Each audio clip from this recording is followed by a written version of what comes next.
नमस्कार व्यूअर्स, मैं हूं अमीश देवगन। आप देख रहे हैं सीएनबीसी आवाज पे टक्कर के पब्लिक डिबेट में आप तमाम लोगों का स्वागत है। देश के युवाओं की सोच क्या है, युवा वोटर्स का झुकाव किस पार्टी और किस नेता की तरफ है, इसका लेटेस्ट रुझान आ चुका है। और देश का मूड क्या है, इसका भी रुझान आ चुका है। और आज इस नए ट्रेंड पर आज हम बहुत बड़ी चर्चा करने वाले हैं, क्योंकि हर नेता, हर पार्टी अपने यूथ कनेक्ट को और बेटर बनाने की कोशिश में है। क्या बीजेपी, क्या कांग्रेस और क्या आम आदमी पार्टी पूरी ताकत से जुट गया है। समूचे दल Bharatiya Janata Party one day one university programme शुरू कर चुकी है, जिसके तहत हर दिन एक केंद्रीय मंत्री किसी ना किसी यूनिवर्सिटी या कॉलेज में जाएंगे, तो दूसरी तरफ राहुल गांधी छात्रों की गूंज वाले कार्यक्रम के साथ अपना यूथ कनेक्ट और भरपूर मजबूत करने में जुटे हैं, मजबूत बनाने में जुटे हैं। उन्हें लगता है कि इस खेल से वो पूरी बाजी को पलट देंगे। इसके अलावा आम आदमी पार्टी, समाजवादी पार्टी, राजद समेत सभी सियासी दल अचानक युवाओं के सबसे बड़े हिमायती बन गए हैं। लेकिन बड़ा सवाल यह है, क्या वाकई इन तमाम पार्टियों और नेताओं को युवाओं की चिंता है या पूरा का पूरा समीकरण सियासी है? आज इसी सवाल पर जनता जनार्दन के बीच होगी सबसे बड़ी पॉलिटिकल डिबेट। युवा वोट किसे सपोर्ट, जोरदार तालियों के साथ आपका स्वागत है। विकसित भारत की यात्रा में युवाओं की बहुत बड़ी भूमिका है। इतना ही नहीं, विकसित भारत का सबसे बड़ा लाभार्थी भी मेरे देश का युवा है। और इसलिए हमें विकसित भारत के लक्ष्य को युवाओं के साथ जोड़ करके आगे बढ़ाना है। युवाओं हमारी सर्वोच्च प्राथमिकता के साथ हमें आगे बढ़ना है।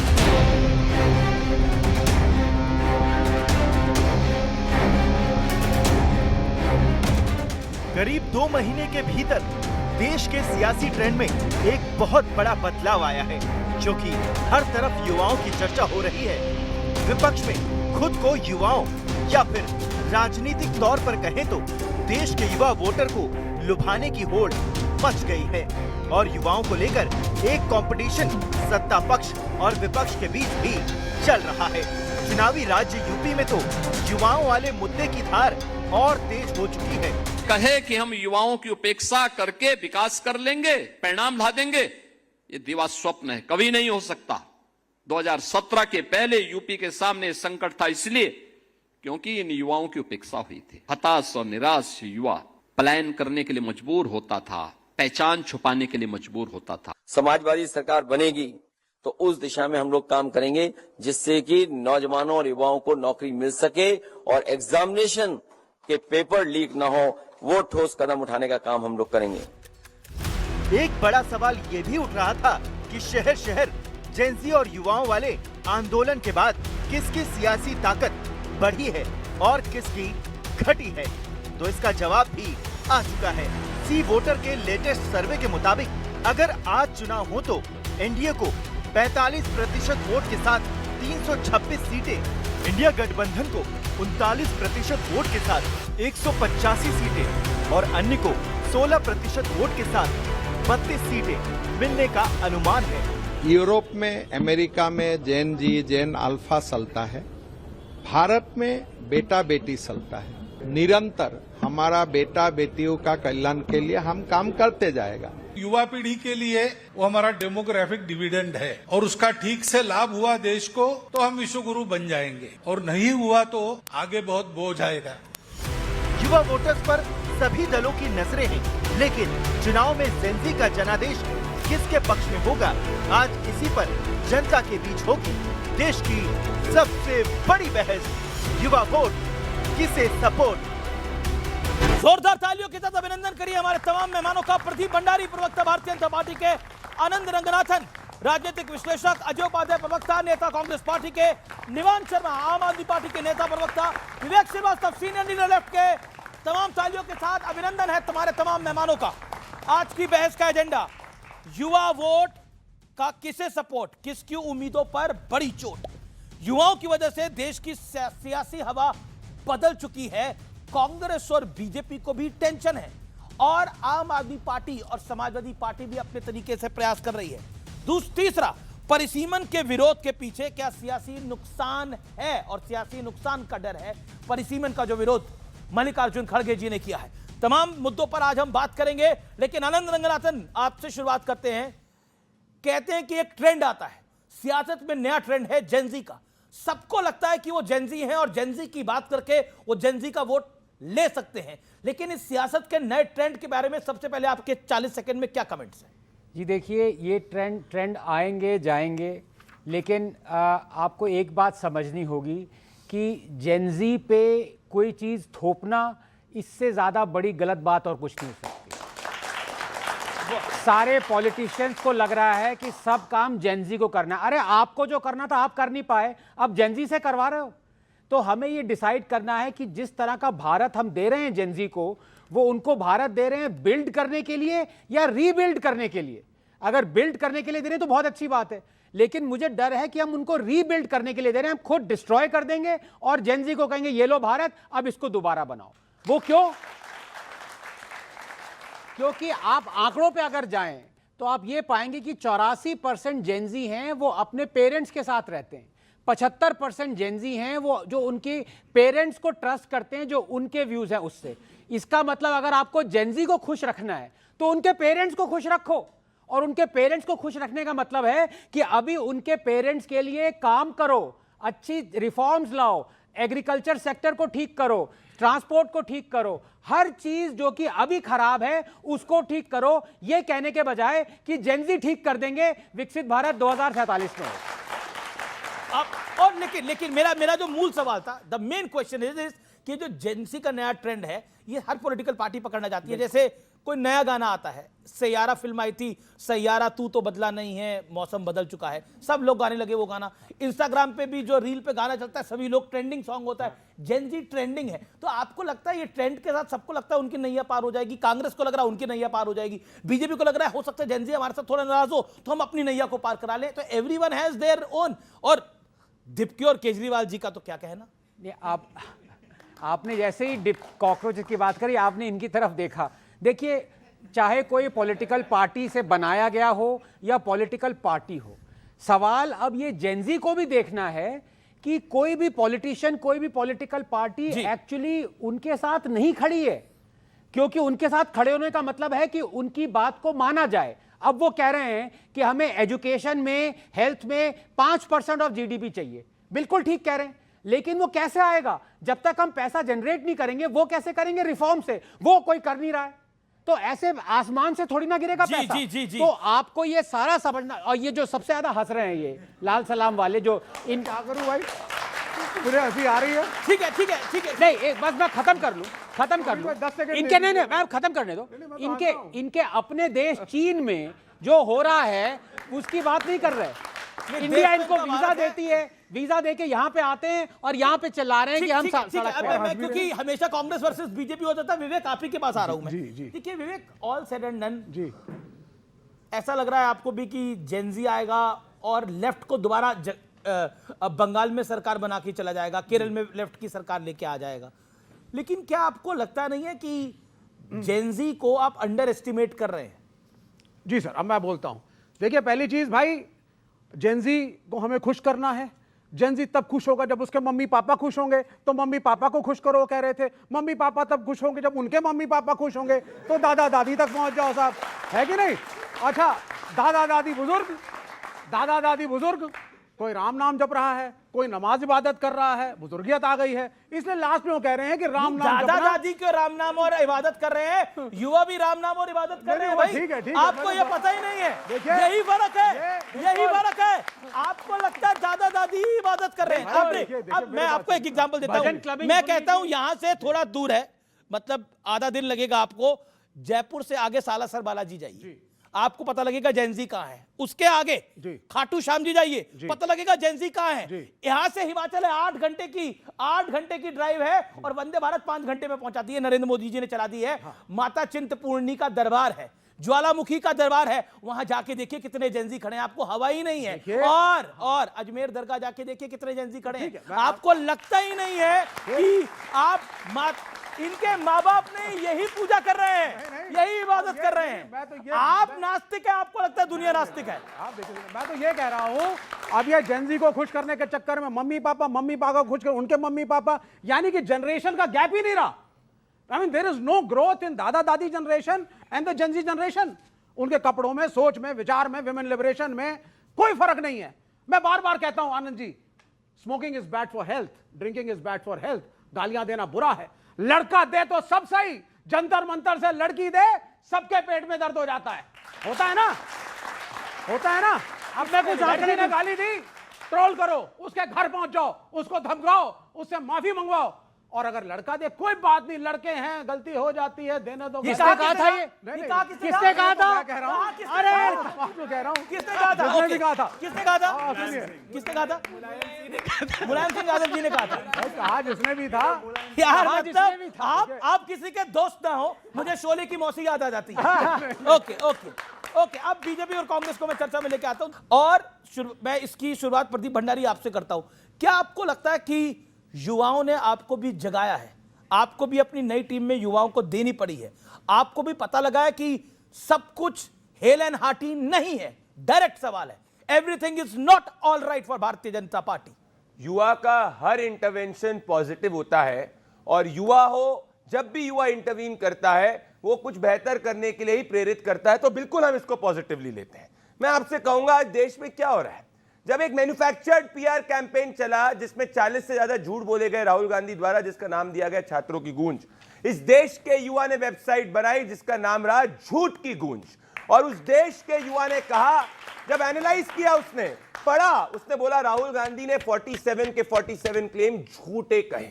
जब वो स्मैश द पेट्रियार्की की बात कर रहे हैं तो वोट बैंक देख देते हैं मुस्लिम महिला की, वहां पे वो बात नहीं करते स्मैश द पेट्रियार्की की। जब वो स्मैश द पेट्रियार्की की बात करते हैं तो अपने परिवार के अंदर नहीं कहते कि मेरी बहन को आगे मौका मिलना चाहिए। जब वो स्मैश द पेट्रियार्की की बात करते तो कर्नाटक में एक भी युवा महिला को मौका नहीं देखते। तो आज रक्षाबंधन के दिन हर बहन ये देख रही है कि कांग्रेस पार्टी कैसे युवा महिलाओं के विरोध में है, और इसी के संबंध में युवाओं ने झूठ की गूंज किया। अजय उपाध्याय जी, आपका वक्त है। देखिए, एक चीज है, भारतीय जनता पार्टी को लगता है कि नैरेटिव उनके खिलाफ हुआ तो वो वापस पलटने की कोशिश करेगी, पॉलिटिकल राइट है उनका। लेकिन क्या आपको लगता है कि जिस तरह का स्मैश द पेट्रियार्की की जो बात करी राहुल गांधी ने, उसके अब बीजेपी मुद्दा उठा रही है कि प्रियंका गांधी वाड्रा को जगह क्यों नहीं? चैरिटी बिगिंस फ्रॉम होम, तो वहां पे उनको जगह क्यों नहीं? अब बताइए इसका क्या जवाब है? आप ही जवाब दीजिए इनको। अब ये फंसा रहे हैं आपको, मैं जान रहा हूं आप फंस रहे हैं, लेकिन मैं क्या करूं, पूछना पड़ेगा ये सवाल। आपको, आपके दर्शकों को और सभी पैनलिस्ट साथियों को रक्षाबंधन की हार्दिक शुभकामनाएं। आज भाई बहन का बड़ा प्यारा ये रिश्ता और ये एक तरह से पर्व हम सबके लिए है, और अच्छा लगा मुझे कम से कम प्रियंका जी की चिंता भाजपा के लोगों को हो रही है। इससे बड़ी तो बात, अभी तक तो ये परिवारवाद की बात करते थे, अब प्रियंका जी की चिंता हो गई। हम उन सभी की चिंता करते हैं जो इस समाज में अधिकारों से वंचित है, जो भारत के संविधान में वर्णित अधिकार है समानता, स्वतंत्रता, बंधुत्व का, उससे यदि कोई वंचित है, चाहे महिला हो या पुरुष, क्षेत्र हो, समाज हो, धर्म हो, जाति हो, भाषा के मामले में हो, उन सबकी चिंता हम क्या, ये देश का संविधान करता है, उसके साथ कांग्रेस पार्टी है, इसमें किसी को आपत्ति नहीं होनी चाहिए।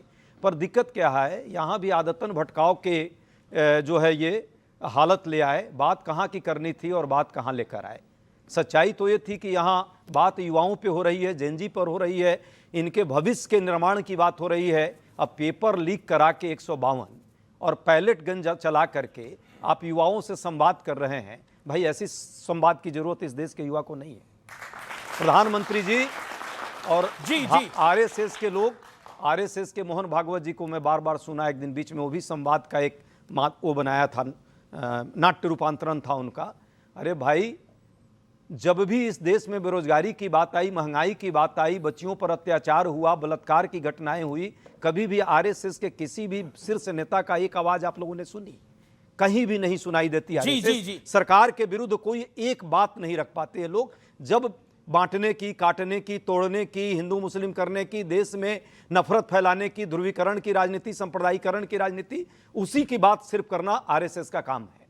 ओके प्रदीप, देखिए, इनको पीड़ा राष्ट्रीय स्वयंसेवक संघ से इसीलिए है क्योंकि ये वो ममदानी गैंग के अंदर हैं जो आतंकवादियों को सॉफ्ट सपोर्ट करने वाले का समर्थन करते हैं। राष्ट्रीय स्वयंसेवक संघ हजारों वनवासी कल्याण आश्रम चलाता है जहां आदिवासी बच्चों की पढ़ाई होती है, उनकी सेवा होती है।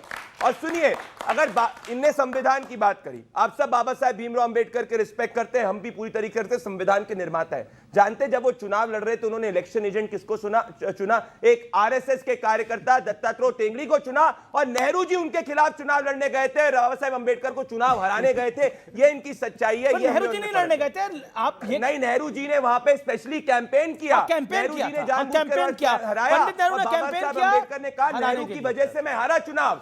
तो अगर आरएसएस के साथ में बाबा साहेब अंबेडकर का पुराना रिश्ता, तो 10 सेकंड में एक और फ्लैग की बात झूठ करिए। आप सब गूगल करिए, कांग्रेस पार्टी इतनी अत्याचारी है कि अगर आप भी इस देश के अंदर झंडा एज अ प्राइवेट सिटीजन फैलाते थे, इन्होंने क्राइम बना दिया था। तभी नवीन जिंदल केस हुआ, जिसके बाद में सुप्रीम कोर्ट ने कहा हर प्राइवेट सिटीजन या प्राइवेट ऑर्गेनाइजेशन तिरंगे को फहरा सकता है। तो कांग्रेस पार्टी ने 70 साल तक एक देश के तिरंगे को फहराना क्राइम बना दिया। इसीलिए आज इनको वंदे मातरम से भी दिक्कत है। नहीं, ये 52 वर्ष से जब ये तिरंगा नहीं फहरा रहे थे तो क्या इनके साथ था जन जी?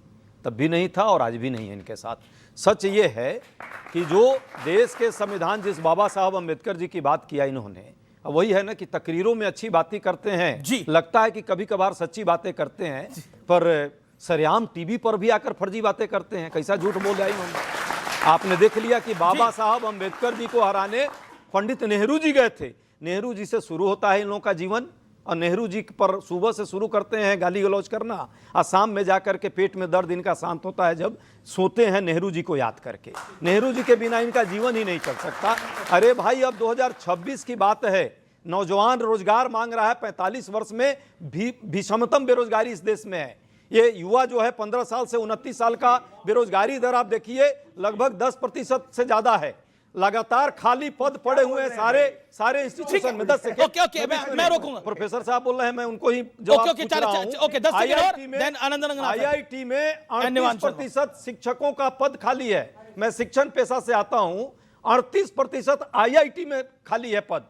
ये बताइए कौन से नौजवानों के भविष्य को संवारने का काम कर रहे हैं? जब आईआईटी में ये हाल है, बच्चे को नौकरी नहीं मिल रही है, वो आत्महत्या को मजबूर हो रहे हैं, सारे सीट का ये हाल है, पैसा बढ़ा दिया, तो क्या करेंगे लोग? यही बोला ना इन्होंने। ये देश की बात करेंगे। एक चुपचाप बोल के आप निकल जाते हैं। देखिए, आपने बोला, आपको मैंने सुना, आपने बोला आईआईटी की फीस बताइए। अब बताइए, जब आपके समर्थन वाली सरकार थी तब आईआईटी की फीस कितनी थी बताइए? आपके नहीं, कब कितनी थी? क्या फ्री में बढ़ा रहे थे आप लोग? क्या बात करते हैं आप लोग? मतलब बात करते हैं बड़ी बड़ी। मैं आपको बताता हूं, इनके समर्थन वाली सरकार जब देश के अंदर थी तो आईआईटी में फ्री में बच्चे पढ़ रहे थे और सबका इलाज हो रहा था, सबकी नौकरियां लग रही थी। क्या बात करते हैं आप? और मैं बताता हूं, आपके समर्थन वाली जब सरकार थी, तो अजमल कसाब आया मुंबई में, हमारे निहत्थे हिंदुस्तानियों को भून के चला गया, मारा पाकिस्तानी टेररिस्ट ने हमारे हिंदुस्तानियों को। और आपकी विचारधारा कह रही थी कि वो हमला आरएसएस ने करवाया है। ये थे आप, और पलट के बदला भी नहीं लिया था। मैं ये कहना चाहता हूं, देखिए, कई बार कहा जाता है ना, क्रिकेट फील्ड पे अगर हमने हरा दिया तो हमने बहुत बड़ी जंग जीत ली। जंग के मैदान में ही जीती और हारी जाती है। सन 1971 में इंदिरा गांधी ने पाकिस्तान के 2 टुकड़े किए। इंदिरा गांधी कांग्रेस से आती थी, बांग्लादेश बनाया इंदिरा गांधी ने। इंदिरा गांधी के लिए को क्रेडिट है उस बात का। लेकिन 1971 के बाद, आज के बाद कभी भी भारत ने घुस के नहीं मारा। और 71 में भी हमने अटैक तब किया था जब पाकिस्तान ने हम पे अटैक किया था। यह पहली बार था कि हमने टेररिस्ट अटैक के बाद सर्जिकल स्ट्राइक, एयर स्ट्राइक, और अब की बार तो पीओके में नहीं, पाकिस्तान में घुस के मारा ऑपरेशन सिंदूर में, जो ऐतिहासिक था।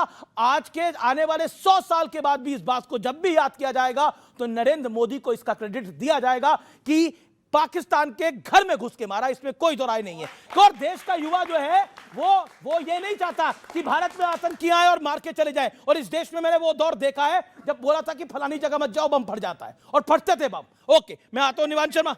एक बात का क्रेडिट आपको भी जाता है, क्रेडिट ये जाता है कि सेंटर ऑफ अट्रैक्शन आपने युवा को बना दिया।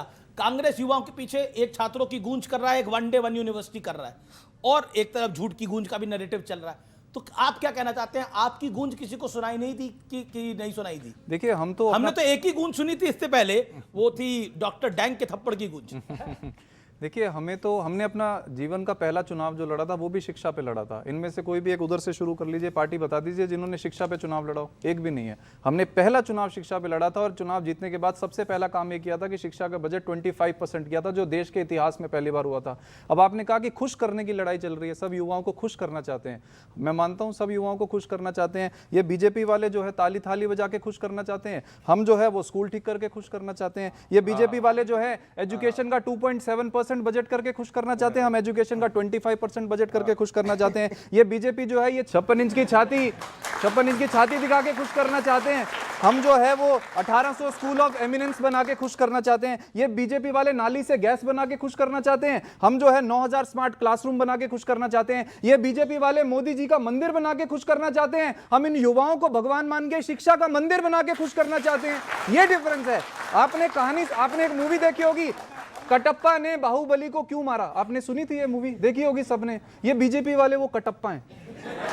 ये कटप्पा भी जानता था कि जो मेरा राजा है वो गलत है, वो मुझसे गलत काम करवा रहा है, लेकिन फिर भी उसने बाहुबली की पीठ पे छुरा घोंपा। ये बीजेपी वाले भी जानते हैं कि मेरा राजा गलत है, लेकिन फिर भी ये युवाओं की पीठ पे छुरा घोंपने का काम कर रहे हैं। आज देश के युवाओं के लिए जी आपने बड़ी सुंदर बातें करी। आपने बोला कि बीजेपी वाले कटप्पा हैं, आपने अपने आप को बाहुबली बड़ी स्मार्टली बना लिया। ये बच्चे बाहुबली हैं। एक सेकंड, एक सवाल सुन लीजिए सर। निवान शर्मा आप अच्छा बोलते हैं, राहुल गांधी की तरह दिखते हैं। और एक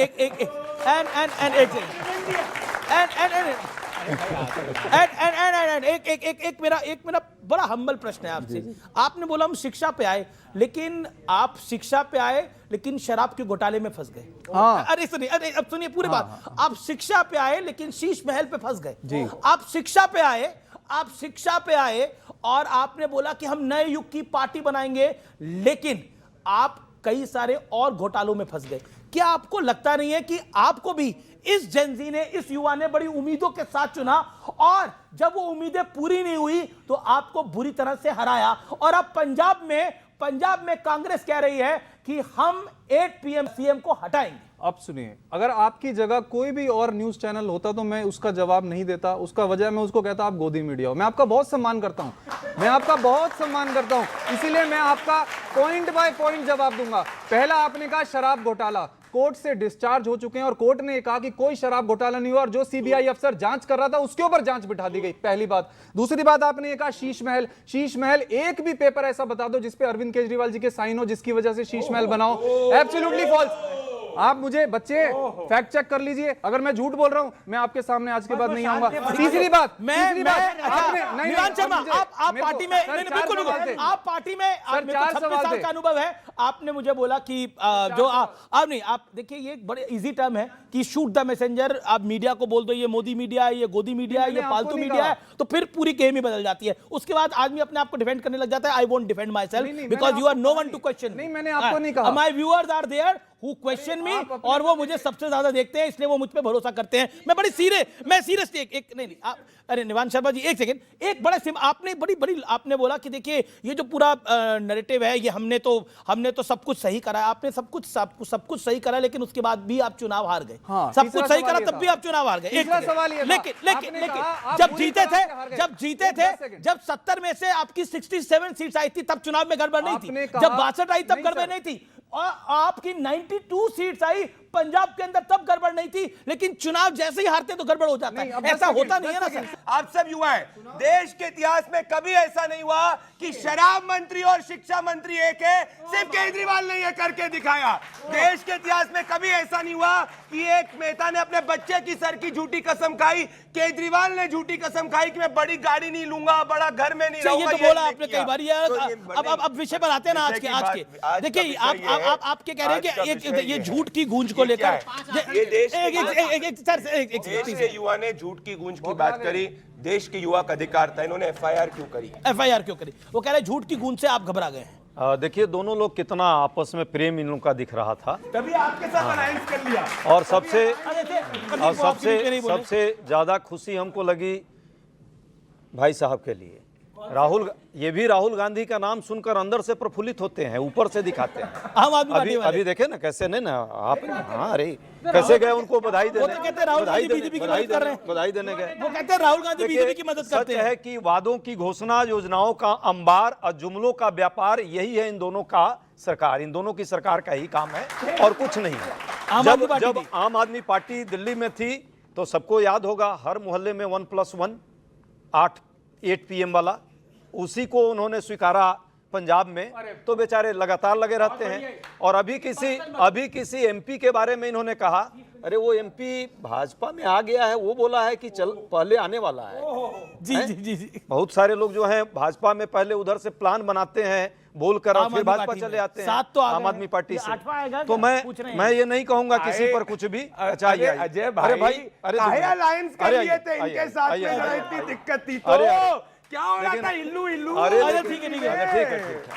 अब ये इल्लू इल्लू आप दोनों करिए, अच्छा लग रहा है। अच्छा, पंजाब में मतलब इनके साथ अलायंस की कोई योजना तो नहीं है? नहीं, भाजपा और उनकी बात कर रहे हैं ना। हाँ, दोनों में अलायंस हो चुका है। नहीं, पंजाब में कांग्रेस और आम आदमी पार्टी में, भाजपा और आम आदमी पार्टी में अंडरस्टैंडिंग पूरी तरह से है। दिल्ली चुनाव भी यही हुआ।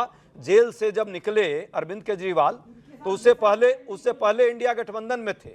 जेल से निकलते उन्होंने घोषणा कर दी कि अब इंडिया गठबंधन में मैं नहीं रहूंगा, और उसके बाद चुनाव लड़ा और बुरी तरह हारे। मोदी जी के उसके बाद से आज तक आप देखिएगा तो मोदी जी के लिए कहीं कुछ बोल नहीं पाते। कभी कभी जरूर आते हैं। निवान शर्मा जवाब। ये गजब अंडरस्टैंडिंग है, ये गजब अंडरस्टैंडिंग है कि हम दिल्ली के अंदर आए तो हमने दिल्ली में भाजपा को 3 पे ला दिया और कांग्रेस को 0 पे। ये हमारी गजब अंडरस्टैंडिंग है कि हम पंजाब में गए, हमने पंजाब में कांग्रेस का सुपड़ा साफ कर दिया। गजब अंडरस्टैंडिंग है कि हम गुजरात में गए, 14% वोट लाए। गजब अंडरस्टैंडिंग है हम गोवा में गए, वहां पे 2 विधायक बना दिए। हमने कश्मीर में विधायक बना दिया, हमने मध्य प्रदेश में मेयर बना दिया। ये तो जनता का प्यार है ना, ये बौखला गए हैं इस प्यार से। ये आम आदमी पार्टी को एक्सेप्ट इसीलिए नहीं करना चाहते क्योंकि we are the only party that is talking about education. हम ये कह रहे हैं कि आप आम आदमी पार्टी की जरूरत नहीं है ना अमीश जी, आम आदमी पार्टी की जरूरत नहीं है शिक्षा पे। आपने अगर 80 साल में काम कर लिया होता। ये जो वहां खड़े हैं कांग्रेस वाले, इन्होंने 70 साल बेड़ा गर्क किया, 10 साल इन्होंने बेड़ा गर्क किया। 80 साल में अगर हमारे स्कूल, हमारे देश में एक भी सरकारी स्कूल बताओ जो वर्ल्ड क्लास हो। जो बात है, आपने 70 साल बेड़ा गर्क किया देश का। ये दोनों लोग और आप भी पहने हैं, तीनों लोग जो कोट पैंट में पहने हैं ना, उससे पहले तो ये पत्ता में चलते थे 70 साल। 14 के पहले पत्ता लपेट के चलते थे। 14 के बाद ही आए हैं, ये 14 के बाद आए हैं ना। अरे अपने पूर्वजों को गाली देते हो आप लोग। इस देश के को बनाने में कितने प्रतिशत, 12% लिटरेसी रेट थी जब हम देश स्वतंत्र हुआ था। हम 76% ला करके छोड़े थे। आज इन लोगों ने क्या किया, पेपर नहीं करा पा रहे हैं, पेपर लीक 152 कराया। इनकी उपलब्धि ये है और वो ज्ञान दे रहे हैं। दिल्ली के स्कूलों में जो भ्रष्टाचार किया है ना, उसकी सजा आपको यहाँ के लोग नहीं, सारे लोग दिल्ली वाले दिए हैं और आगे पूरा देश दे रहा है। ओके, ठीक है। दिल्ली के भ्रष्टाचार अभी निवान शर्मा ने बात बोली थी कि यही काम आपने पंजाब में किया। युवाओं से एक सेकंड ऑडियो डाउन। इन्होंने क्या बोला कि युवाओं से थाली थोड़ी बजवाएंगे, अब थाली और ताली थोड़ी बजवाएंगे। मैं ये बात बोलता हूं, देखिए एक भावना होती है, दिया जलाने से ऐसा नहीं है कि संकट हल हो जाता है, संकट दूर हो जाता है, लेकिन एक भावना जगती है कि ये समस्या हल हो जाती है। ईश्वर को प्रार्थना करने से एक भरोसा जगता है। जरूरी नहीं है कि एकदम ही सब कुछ ठीक हो जाएगा, लेकिन एक भरोसा जगता है कि सब ठीक हो जाएगा, एक विश्वास आता है आपको। और मैं पूछता हूं कि अभी तो निवान शर्मा ने ये बात बोली, क्या चरखा चलाने से अंग्रेज भाग गए थे इस देश से?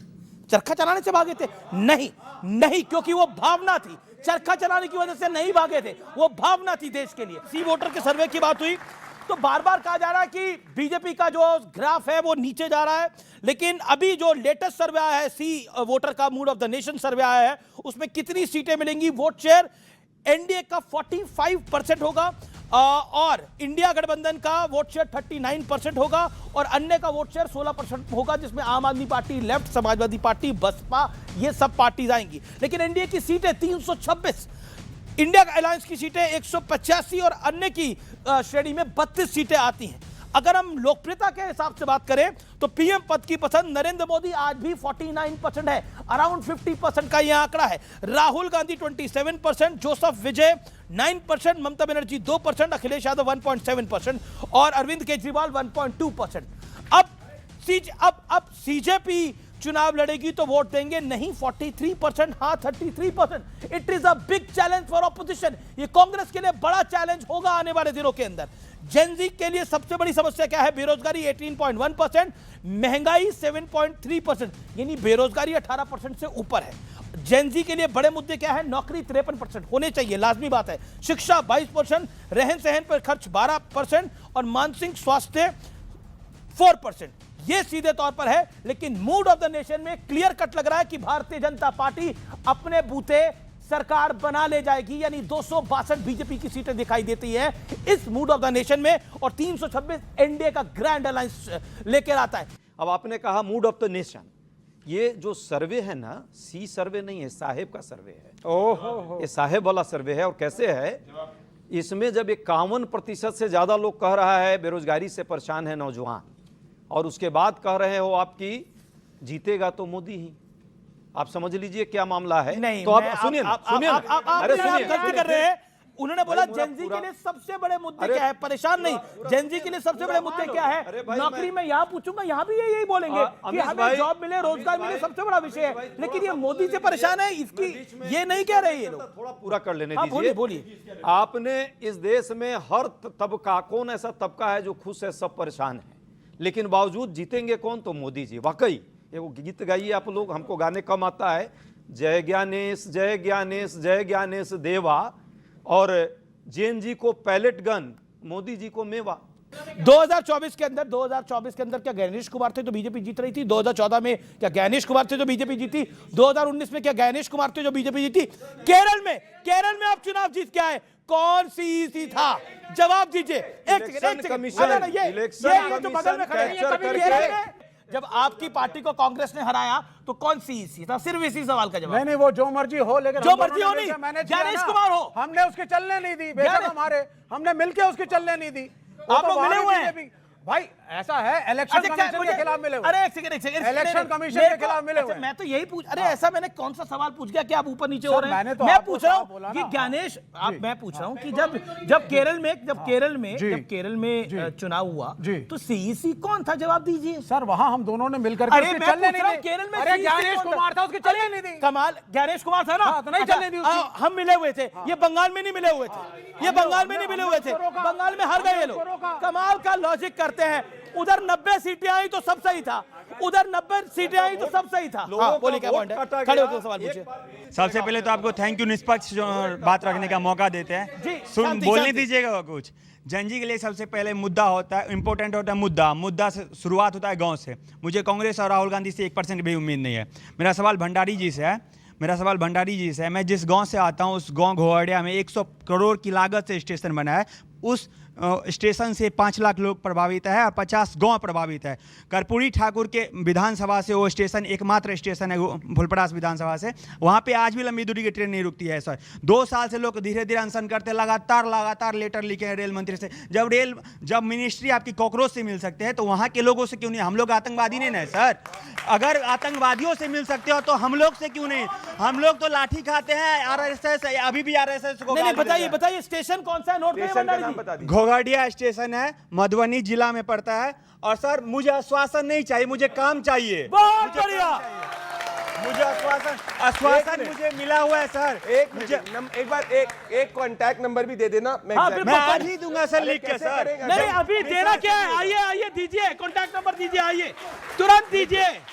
भाई साहब, सरकार है आपकी, काम करिए सर। मैं बिल्कुल नहीं, सबके सामने मत बोलिए, लिख के दे दीजिए भाई। पब्लिक के बाद भी चला जाएगा, इधर उधर से हो रहेंगे। सुनिए, देखिए ये एक तरह से दर्शाता नहीं हमारा देश क्या है कि इतने बड़े इंपॉर्टेंट चैनल पे इतने बड़े एंकर के पास आके ही बात सुनी जा रही है। कुछ गड़बड़ नहीं है हमारे देश में। ओके, धन्यवाद। मैं इतना ही अब देखिए, अब आप नेता बन गए अपने इलाके में भी। अब आप चले हो गए, अब हो गए भाई, अब हो गया। बोलिए, आपका क्या पॉइंट है? सवाल क्या है सर? मेरा, आप भी कुछ काम मत बता दीजिएगा, नहीं तो काम कराने का अड्डा बन जाएगा। मैं आज काम नहीं बता रही हूँ। मैं कांग्रेस के नेताजी वक्ता से पूछना चाह रही हूँ कि आपने बोला कि प्रधानमंत्री की जय जयकार करते हैं। राहुल गांधी को भी हमारे यूथ का एक बहुत बड़ा सेक्शन पसंद करता है, लेकिन हमारा मुद्दा यह है कि आपकी कांग्रेस पार्टी क्या हमें ट्रांसपेरेंट एग्जाम्स के वादे करेगी या फिर सिर्फ उस पे काम भी करेगी? और जो ग्राउंड लेवल की प्रॉब्लम्स है, सड़कें बनती बाद में, टूट पहले जाती हैं, उन पर काम हुआ जाएगा, उसकी अकाउंटेबिलिटी हम कौन लेगा? बहुत कांग्रेस ये जागरूक और इसी तरह के नागरिक की जरूरत है जो सिविल सोसाइटी को मजबूत करे। राहुल गांधी जी के बारे में, कांग्रेस के बारे में एकदम आलोचना सबकी होनी चाहिए, तभी आपको अधिकार मिलेगा। यही राहुल गांधी चाहते हैं। राहुल गांधी लगातार चाह रहे हैं, फील्ड में जा रहे हैं, छात्रों की आवाज के माध्यम से उनकी समस्याओं को सुन रहे हैं। जहां हमारी सरकार है वहां इंस्ट्रक्शन चला गया, एक एक परीक्षाएं सही से होगी, कहीं भी परीक्षा लीक होगी तो उसके लिए जिम्मेवारी तय की जाए। आनंद सर, मैं आपको बहुत एडमायर करता हूं, मुझे आप करेक्ट करना अगर मैं गलत बोलूंगा। सर, हम सब बात कर रहे हैं कि जेन जी का मिजाज कैसा है, देश का मिजाज कैसा है। मैं आपसे पूछना चाहूंगा, क्या अब आपको ऐसा नहीं लगता है कि ये जो जेन जी है ये जाति पे अब वोट नहीं करेगा, ये जो जेन जी ये धर्म पे अब वोट नहीं करेगा? मेरा नाम तलहा इमरोज खान है, मैंने आज फ्राइडे का दिन नमाज पढ़ा है, उसके बाद राखी बंधवाई है बहन से। ये जेन जी अब आगे बढ़ चुका है, इससे अब जाति से धर्म से कोई मतलब नहीं है। जाति और धर्म से कोई मतलब नहीं है, ये आपका पॉइंट ऑफ व्यू है। सर, किसी को झूठ की गुण से क्या तकलीफ हो सकती है? और मैं एक लाइन कह करके अपने युवा साथियों को आह्वान करना चाहता हूं कि नौजवानों वक्त है, अरे नौजवानों वक्त है, मर मिटो कौमियान पर, देखना बट्टा न लग जाए वतन की शान पर। वो कोई और ही होंगे, वो कोई और ही होंगे जो मरने से डरते हैं, वतन पर मर मिटने वाले तो मौत को भी दुल्हन समझते हैं। वतन की रक्षा हमारी जिम्मेदारी है। झूठ की गूंज से क्या परेशानी हो सकती है, ये सवाल है उनका। सवाल है कि झूठ की गूंज से क्या परेशानी हो सकती है आपको? ये कांग्रेस के लिए सवाल है, कांग्रेस के लिए सवाल है। जब भी इस देश में छात्रों की बात आएगी, युवाओं के हित की बात आएगी, तो इनको जो जुमले पढ़ने वाले लोग हैं ना, जो फेंकते रहते हैं, उनको हर बात में झूठी दिखती है। जिसकी जैसी भाई मन स्थिति है उसी तरह सोचेगा। सर, लेकिन सच्चाई है, अरे भाजपा वालों का, मोदी जी तो रोज सुबह से शाम तक झूठी बोलते हैं, तो उनको अब छात्रों की भी झूठ दिख रही है। लेकिन ये सच है कि नहीं कि 152 जो है पेपर लीक हुआ, क्या ये सच नहीं है कि लगभग 40 बच्चे जो हैं आत्महत्या कर लिए? ये सच है कि नहीं कि 2024 में भी और 2026 में भी नीट का परीक्षा जो है लीक हो गया, जिसके कारण लाखों बच्चे जो प्रभावित हुए? उनकी आवाज यदि आपके प्रश्न का जवाब मिला? ओके, उनका सवाल यह था कि झूठ की गूंज से परेशानी क्यों है? अरे भाई, इनको अपना सोचना है, लेकिन जिस देश में जो बच्चे हैं, जेन जी हैं, अरे भाई सुनिए ना, अरे सुनिए, अरे भाई जो बच्चों के बीच में मैं बोलता नहीं हूँ, आपके बीच में बोल रहे हो भाई, नहीं तो अब मैं बोलूंगा। झूठ की गूंज पे वो बोलना चाहते हैं? नहीं, बोल लेंगे। ये राहुल गांधी जी क्या कह रहे हैं? जहां भी जा रहे हैं आपके अधिकार की बात कर रहे हैं, जो संविधान ने आपको अधिकार दिया है। चाहे बच्चों की बात हो, बच्चियों की बात हो, भविष्य, देश के भविष्य निर्माण की बात हो, अधिकार की बात हो, इसमें क्या दिक्कत है भाई? देश में समानता नहीं रहनी चाहिए, स्वतंत्रता नहीं मिलनी चाहिए, नौजवानों को राइट्स नहीं मिलना चाहिए, उनको नौकरी नहीं मिलनी चाहिए। मैं सिर्फ 5 बातें बोलना चाहता हूं। राहुल गांधी की कथनी और करनी में फर्क। बात करते हैं युवाओं को, जब युवा झारखंड के अंदर होता है उस पर लाठी चलती है। पॉइंट नंबर 1, देश में एक भी बार कानून नहीं बनाया गया पेपर लीक के अंदर। 70 सालों तक कानून जो है पेपर लीक पे पहली बार हमने बनाया, रिफॉर्म असेंबली किया है, हमने बात सुनी, यहाँ पे कोई एजुकेशन मिनिस्टर रिजाइन नहीं किया। आप देखिए फर्क क्या है। 2 स्टेट्स का एग्जांपल दूंगा। ये है पंजाब, जिसको कांग्रेस और आम आदमी पार्टी ने रूल किया। हर युवा की प्रति व्यक्ति आय सिर्फ घटती गई। जब से हरियाणा में बीजेपी की सरकार आई है, प्रति व्यक्ति आय बढ़ती गई। ये फर्क है ग्राउंड पे। सबसे ज्यादा बेरोजगारी दर 2 स्टेट्स में है, पंजाब में और केरला के अंदर।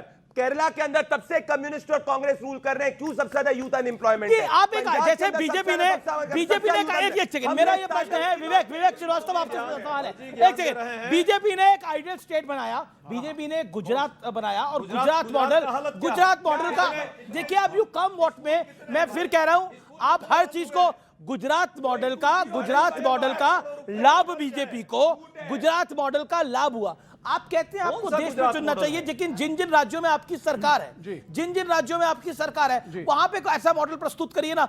अब केरल में जो प्रति व्यक्ति आय, जो युवा की प्रति व्यक्ति आय है वो कम है, पंजाब में प्रति व्यक्ति आय जो युवा की है वो कम है। अब आप मुझे बताइए, जो ऑपोजिशन रूल स्टेट है वहीं इतनी सारी समस्या आ रही है, तो आप सेंटर में आके क्या कर लेंगे? पहली चीज, Gujarat can not be a model state for every state. आप आपकी बात से सहमत हूं। आपने कहा साहब गुजरात आप सुन तो लीजिए ना सर। आप बिहार जैसे गरीब राज्य में, यूपी जैसे गरीब राज्य में, पूर्वांचल के अंदर गुजरात का मॉडल आप नहीं अप्लाई कर सकते। देश गुजरात नहीं है। पॉइंट यही है कि ऑपोजिशन क्रिटिसाइज करे, वो उनका अधिकार है, ऑपोजिशन सब कुछ करे, लेकिन एक मॉडल स्टेट बनाए। कांग्रेस एक मॉडल स्टेट बनाए, आम आदमी पार्टी एक मॉडल स्टेट बनाए और चुनाव लड़े पब्लिक के बीच में जाकर। आपको करने के लिए केंद्र की सरकार चाहिए, पहले राज्य में तो करके दिखाइए। बीजेपी की सरकार है, देखिए आप इसको डिक्लाइन नहीं कर सकते।